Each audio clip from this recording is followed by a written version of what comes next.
Hello, this is the People Who Read People podcast with me, Zach Elwood.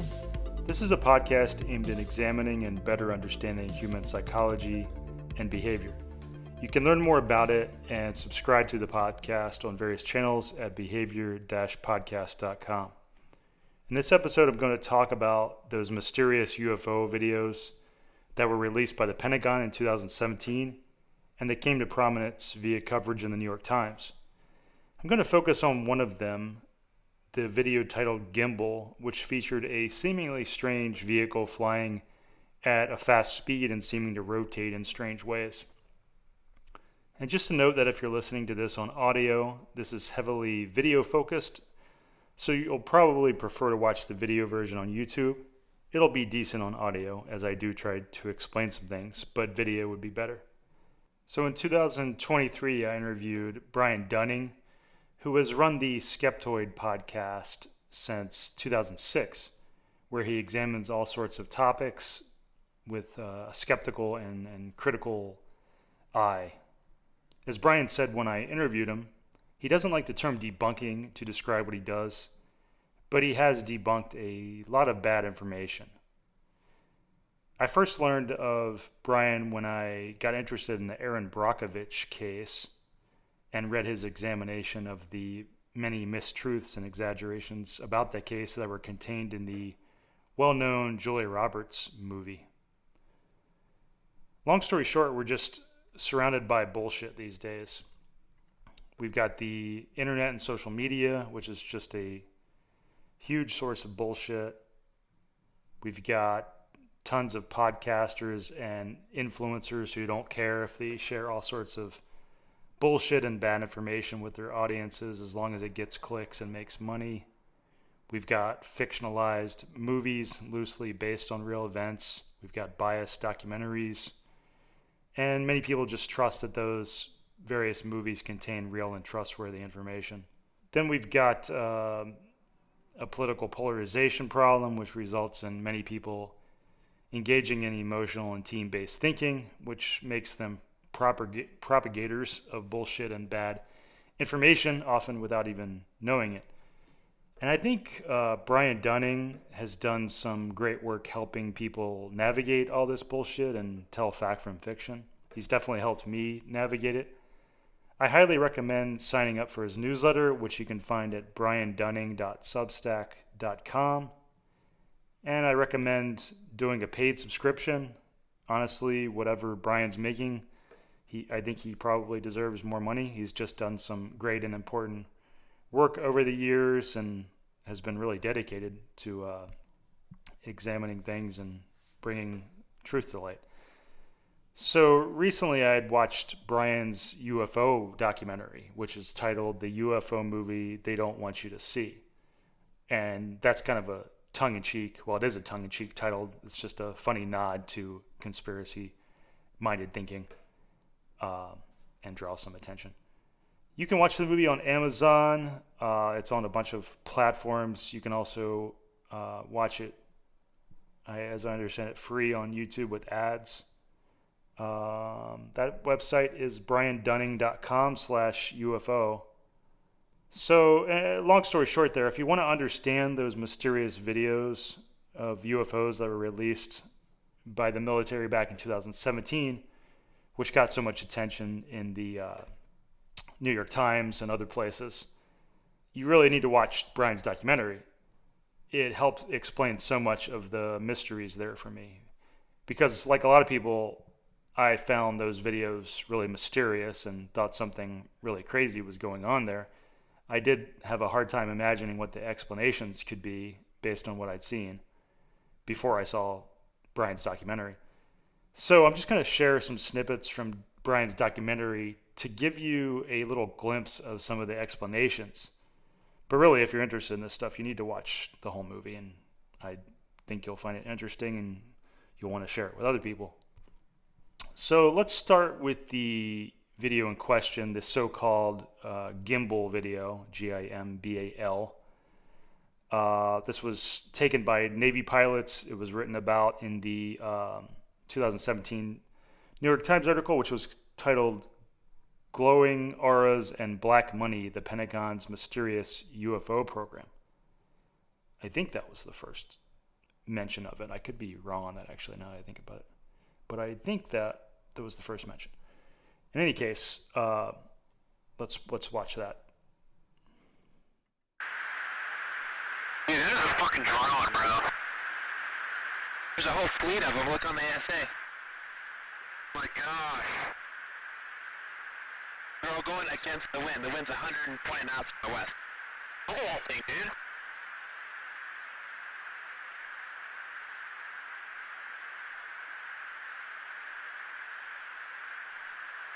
That's not our LNS though, is it? It's not. That is an LNS, dude. Well, if there's like... Look at that thing. It's rotating. Okay, so yeah, that's pretty wild looking. And if you're like me, when you watched that the first time, you were like, what the hell is this? You were very impressed and thought it was pretty wild. Not just the video itself. I think the pilot's shock and confusion at what they're seeing also really sells that something strange is going on. So let's watch a clip now from Brian's UFO movie, the UFO movie they don't want you to see. This is a clip from about an hour in where Brian is talking to a researcher named Mick West about how that object could represent something either very close to the camera, pretty close to the camera, or something very far away. So I'll start that up. So let's start with the Navy video called Gimbal. Right. What's up with that? So this is the gimbal video. It looks like a kind of saucer-shaped craft kind of flying over a cloud base. It's viewed in infrared. And the claim is that it's an actual flying saucer and it's moving with no visible means of propulsion. And it's particularly interesting because towards the end of the video, it does this little rotation here, which isn't something that a normal plane could do. So what do you think is actually going on? We've got two possibilities here. It could be something that's close to the plane in some kind of weird curvy path back here. It could be doing this weird curve. Or it's something that could be further away doing a straight line. And I think the most likely thing for this particular video is that what we're looking at is something that's actually quite far away. And it's perhaps another plane moving in a straight line. And what we're seeing is the back of the plane. It doesn't look like a distant jet. No, I think what we're actually seeing isn't the shape of the object itself, but the shape of the infrared glare from this object. Like if you were to take a flashlight like this one here and you point it at the camera, you get a glare around it, which is a certain shape. So let's stop it there and discuss that, because I think it goes by kind of quickly and the idea is a little counterintuitive, or might take a little bit of thinking to understand it. So I think a lot of these explanations, not just this one, but the other ones in the movie, come back to the deceptive nature of video. I'm a video film major myself, and so I'm very much aware of how video footage can be deceptive. I actually worked for a brief time as a forensic video analyst for a very brief time. So I know that it's true that video can really distort your perceptions. Sometimes there are multiple explanations and factors involved in why a video can seem to us the way it does. So a video can lie, or at least our instinctual and first interpretation of what a video shows can be very wrong. So as you're watching this video, which I'll go back to that video again, instead of thinking about it like a close-up object, think about it, imagine it as something fixed way off in the distance, like on the horizon. If an object like that would stay in the same place on the screen, it would look very much the same as something close to the camera. As Mick West says, it could either be something close and moving fast, or something far and not moving at all. So as we watch this again, just imagine it being something really, really far away, if you can. Dude, this is a fucking drone, bro.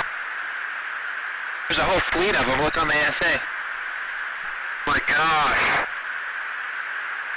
They're all going against the wind.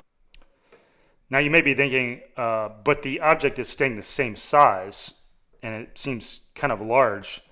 That means it must be an object traveling near us.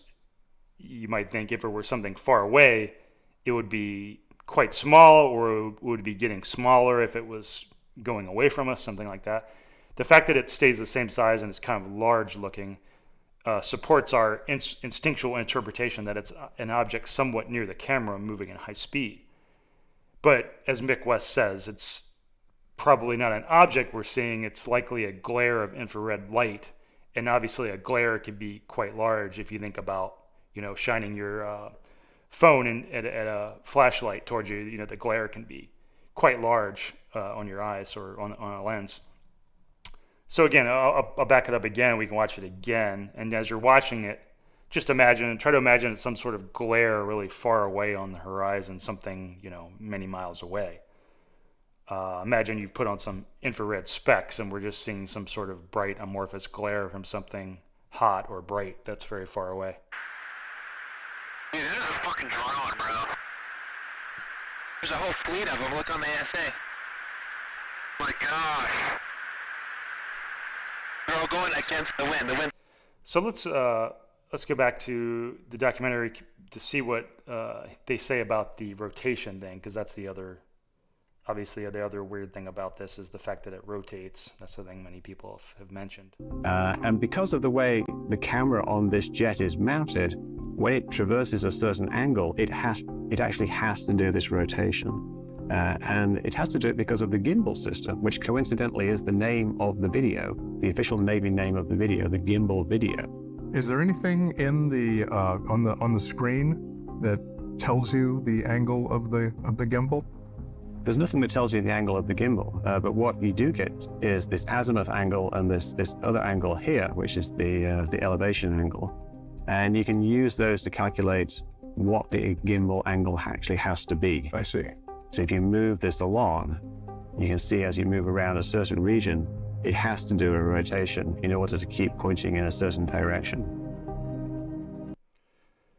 So yeah, that's a very, really interesting thing that really sold me on that part of it too. To sum up the nature of the video tracking system is that it must rotate in order to keep a static image of the thing it's tracking.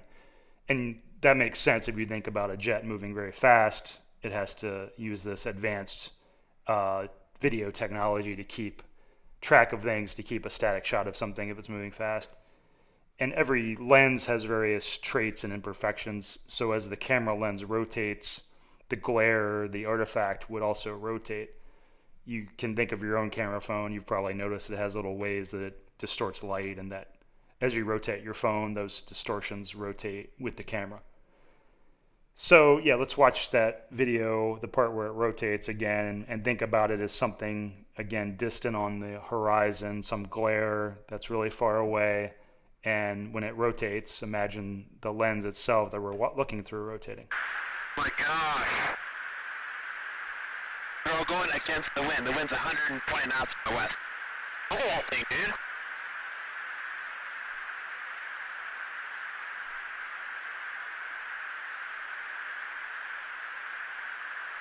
That's not our LNS though, is it? It's not. That is the LNS, dude. Well, if there's like another thing, it's rotating. So the documentary goes into more detail on that video, but as far as I was concerned, they pretty much explained away the mystery of that video. The only remaining questions I had about that particular one is why the pilots thought it was so strange. Wouldn't they have seen other artifacts like that before? One would think you'd see things like that often. So I'd be curious, has anyone asked them about that, or other pilots about that, if people talked about that, and maybe they have. I have not looked into that. Another interesting thing about the gimbal video is that one of the pilots mentions that they saw a fleet of those objects at the beginning of the video. We don't see a fleet or multiple ones in the video of it, so we don't know what he's referring to, but it seems possible that if they saw other ones on their visual tracking system, then maybe it was a fleet of jets or whatever the vehicles are that had several infrared glares. But obviously, I don't know. That's just another thing I was curious about. So the full documentary, Brian's documentary, has several other interesting explanations of the other videos that were released in 2017. The documentary also delves into some of the more well-known UFO myths and stories that are often told by UFO fans and alien visitation true believers. I actually watched the movie with a couple friends who were UFO buffs, and they found it very interesting and educational. So after watching Brian's movie, the main question I and my friends had was why we hadn't heard these explanations before.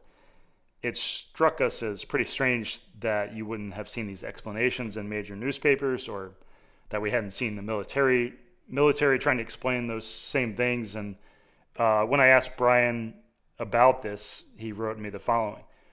Journalists absolutely have reported it. It just doesn't make the headlines because it's the least sensational version of the story. And if you read the reports from AARO, that's the All Domain Anomaly Resolution Office, it's clear they've come to the same conclusion and sound like they have watched Mick West's videos, though that's obviously not the only way to come to the right conclusions. The reason the UFOologists continue screaming that the government won't give this the attention it's due is that they don't like what the government concluded when they did give it the attention it's due. Again, that was Brian's message to me. It seems like a lot of things these days, the more sensational stories travel faster and get the most attention. More sensational stories are spread around by various news channels and podcasters and influencers. The more serious and skeptical work gets far less attention. Maybe it gets mentioned in an article or two or a few, but because it's not as exciting, nobody is really talking about it on YouTube or Instagram or Facebook or whatever. The multitude of shitty news sites and accumulators don't want to talk about the more analytical and boring stuff as much. Anyway, that helps explain some of the mystery there that I was wondering about anyway. All in all, this was a bit of a journey for me with these UFOs. Back when I interviewed Brian in 2023, we talked about a range of things, including acupuncture, chiropractic work, and UFOs. Back then, I was actually a pretty good believer that something very strange was happening with those UFO videos and UFO sightings.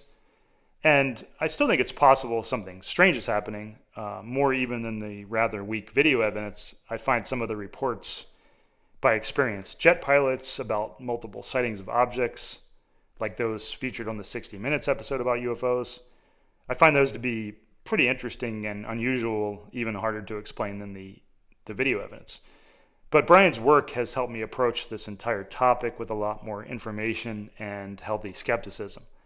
More importantly, my journey on learning about these UFO videos has helped me approach other topics with more skepticism, as it's just been easy for me to see and remember the feeling of getting so excited and kind of going with the crowd excitement about the UFO videos and then coming back down to earth a bit thanks to Brian's help.